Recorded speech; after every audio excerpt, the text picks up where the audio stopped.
Good morning students and welcome to my YouTube channel career solution. मैं आपका teacher विकास कुमार। पिछले class में आपको प्रेजेंट इंडेफिनिट टेंस पढ़ाया गया था और मैंने समझाया था कि नेक्स्ट क्लास में हम लोग इससे रिलेटेड कंडीशनल सेंटेंसेस पर क्लास करेंगे। आज का क्लास आपका कंडीशनल क्लॉज पर है। ठीक है, एग्ज़ाम जो भी होता है, चाहे वो बैंक में आप जाएँ या एसएससी में, आपको ये क्वेश्चंस मिलते हैं। अगर बैंक की बात करें तो मेंस एग्ज़ाम में या तो एक या तो दो, हो सकता है मैक्सिमम 5 नंबर का क्वेश्चन इससे पूछा जाए। तो ये होता क्या है, ये पहले समझ लीजिए। कंडीशनल क्लॉज कहने का मतलब होता है एक सेंटेंस जो कंडीशन को शो करेगा, मतलब ऐसा सेंटेंस जिसमें कुछ शर्त का सेंस छुपा हुआ हो। इसको हम लोग ट्रांसफॉर्मेशन ऑफ सेंटेंस भी कहते हैं। इसमें आपको 7 रूल्स समझाए जाएंगे, जिनमें हम लोग एक सेंटेंस को 7 तरीके से लिखना सीखेंगे। सातों सेंटेंस का मीनिंग सेम ही होगा, उसमें कोई भी चेंज नहीं आता है। ठीक है, तो ये हम लोग ट्रांसफॉर्मेशन करते कैसे हैं, वो रूल्स क्या होता है, वो अभी आपको सिखाया जाएगा। मैं चाहूँगा कि आप इसे एंड तक देखें ताकि आपको ये सारी चीज़ें समझ में आ सके। चलिए शुरू करते हैं अपने क्लास को।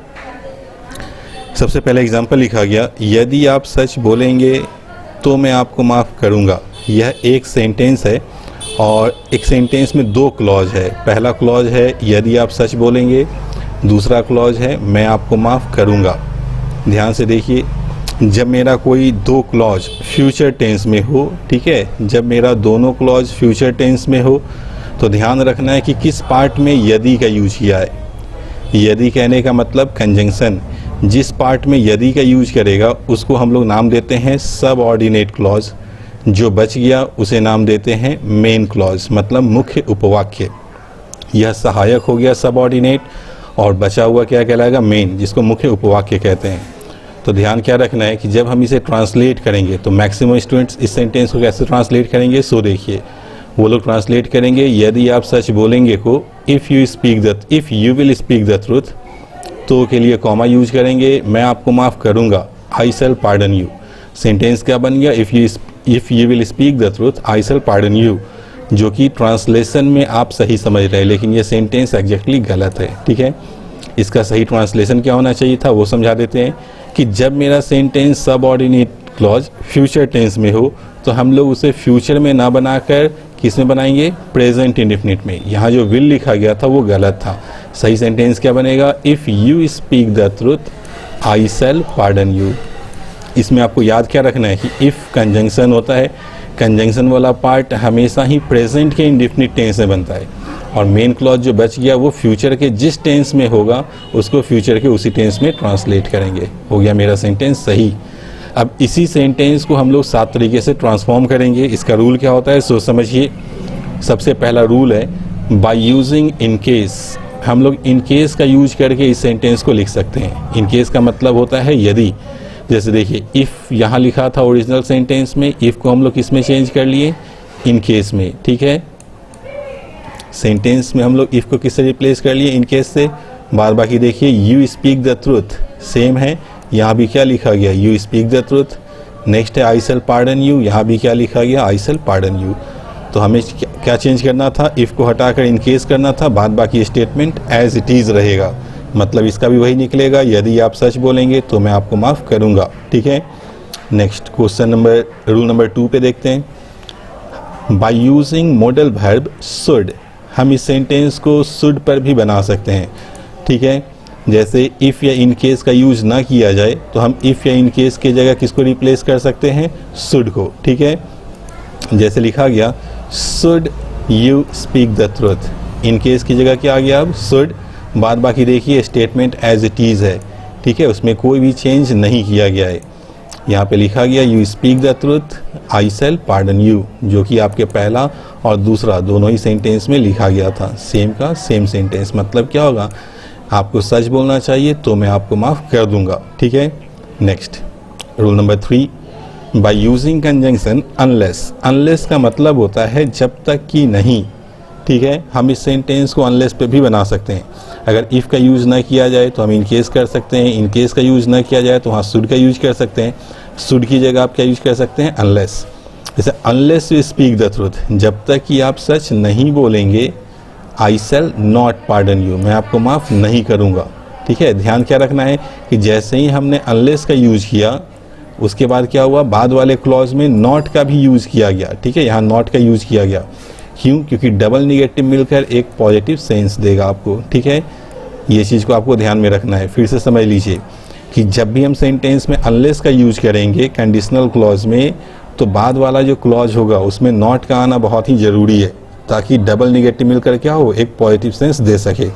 जैसे हिंदी भी समझ लीजिए, जब तक कि आप सच नहीं बोलेंगे मैं आपको माफ़ नहीं करूँगा। मतलब क्या हुआ, यदि आप सच बोलेंगे तो मैं आपको माफ़ करूँगा, ठीक है।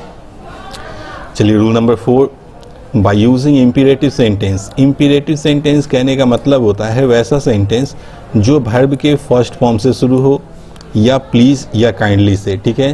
तो जनरली हम लोग जब कंडीशनल क्लॉज बनाएंगे तो इसमें इम्पीरेटिव सेंटेंस को हमेशा V1 से शुरू करेंगे, ठीक है, और V1 से शुरू करेंगे। जैसे देखिए मेरा जो सेंटेंस था ओरिजिनल वो क्या था, if you speak the truth, ठीक है। तो इस सेंटेंस में सबसे पहले वर्ब कहाँ आया, स्पीक, तो हमने सेंटेंस को किससे शुरू कर दिया, स्पीक से, हो गया।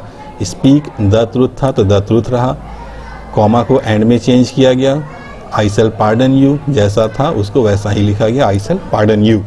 मतलब क्या निकला कि सच बोलो और मैं तुम्हें माफ़ कर दूंगा, ठीक है। इम्पीरेटिव सेंटेंस किसे कहते हैं, तो जब सेंटेंस को वर्ब के फर्स्ट फॉर्म से शुरू करेंगे तो वो इम्पीरेटिव कहलाएगा। ध्यान क्या रखना है कि सेंटेंस V1 से शुरू होगा, कॉमा को एंड में चेंज कर लेंगे, ठीक है, जैसे speak the truth and I shall pardon you. Next है rule number 5, by using conjunction on condition that. On condition that का मतलब बशर्ते, ठीक है। हम इस सेंटेंस को ऑन कंडीशन दैट के यूज पे भी बना सकते हैं। जब ऑन कंडीशन दैट का यूज करना हो तो हम लोग मेन क्लॉज को पहले यूज करेंगे और सबऑर्डिनेट क्लॉज को बाद में, ठीक है।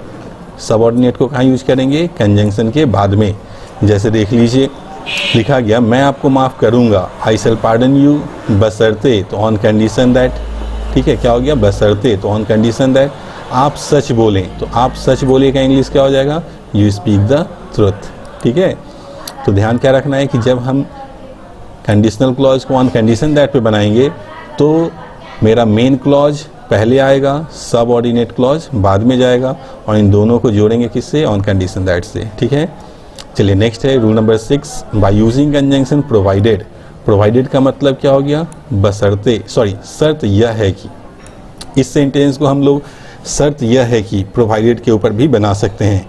इसमें भी वही रूल है कि जब हम लोग प्रोवाइडेड का यूज करेंगे, ठीक है, तो मेन क्लॉज को प्रोवाइडेड के पहले रखेंगे और सब ऑर्डिनेट क्लॉज को प्रोवाइडेड के बाद। जैसे पढ़ के देख लीजिए, आई शैल पार्डन यू, मैं आपको माफ़ करूंगा, शर्त यह है कि आप सच बोलें, तो आप सच बोले तो क्या हो गया, you speak the truth, I shall pardon you provided you speak the truth, ठीक है।